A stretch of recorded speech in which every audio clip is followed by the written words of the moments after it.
হামজা চৌধুরী থেকে শুরু করে বেশ কিছু খেলোয়াড় তারা বাংলাদেশের হয়ে তারা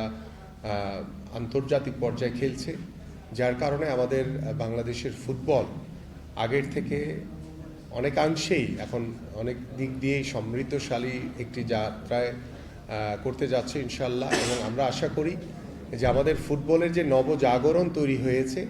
সেই জাগরণকে ধরে রেখে কিভাবে আমরা সামনের দিকে আমাদের পুরুষ ফুটবল, বিশেষ করে আমাদের মেয়েদের ফুটবলাররা যেভাবে ভালো পারফর্ম করছে, মেয়েদের ফুটবলারদেরকে উৎসাহিত করতে, পুরুষ ফুটবলারদেরকে উৎসাহিত করতে ইতিমধ্যে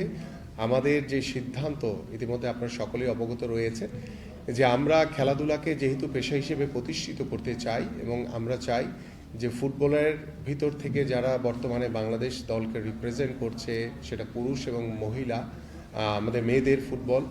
তো সবাইকে আমরা সেই বেতন কাঠামোর ভিতরে এনে আমরা তাদেরকে মাসিক এবং সরকারিভাবে আমাদের চুক্তিভিত্তিক স্থায়ী বেতন কাঠামোর ভিতরে আমরা আমাদের এই ফুটবলারদেরকে অন্তর্ভুক্ত করব। সিলভার টিপ কন্ট্যাক্টে তৈরি নিরাপদ ও নান্দনিক ক্লিক সুইচ নির্ভরতা জীবন জুড়ে। এবং আমরা বিশ্বাস করি যে আমরা যখন আমাদের এই ফুটবলারদেরকে বেতন কাঠামোর ভিতরে নিয়ে আসব, আমরা দৃঢ়ভাবে বিশ্বাস করি যে আমাদের তৃণমূল থেকে শুরু করে যারা ভবিষ্যতে বাংলাদেশ ফুটবল টিমে খেলতে চায় তাদের ভিতরে তারা অনেক বেশি উৎসাহিত হবে এবং তারা আগ্রহ প্রকাশ করবে যে আমি বাংলাদেশ দলে খেললেই সরকারের পক্ষ থেকে চুক্তিভিত্তিক যে বেতন কাঠামোর ভিতরে আমাদেরকে নিয়ে আসা হবে, এটি অনেক বেশি উৎসাহিত করবে বলে আমরা বিশ্বাস করি। আমরা আলোচনা সাপেক্ষে আমরা 3টি মাঠকে আনুষ্ঠানিকভাবে আমরা ফুটবল ফেডারেশনের কাছে চুক্তির মাধ্যমে আমরা হস্তান্তর করব এবং সেই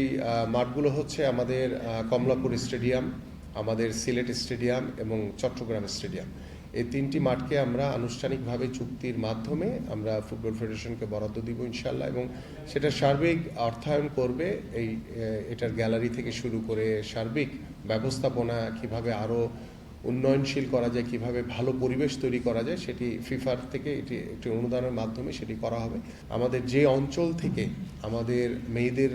ফুটবলাররা উঠে আসে সেই অঞ্চলগুলোকে আলাদা করে আমরা সেখানে আরও বেশি করে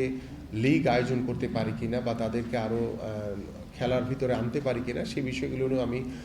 ফুটবল ফেডারেশনের কাছে অনুরোধ করব যে আপনারা সার্বিকভাবে এই বিষয়গুলো একটু পর্যালোচনা করে আমরা আরও কিভাবে মেয়েদের ফুটবলটাকে এগিয়ে নিয়ে যেতে পারি সেদিকে আপনারা নজর দিবেন।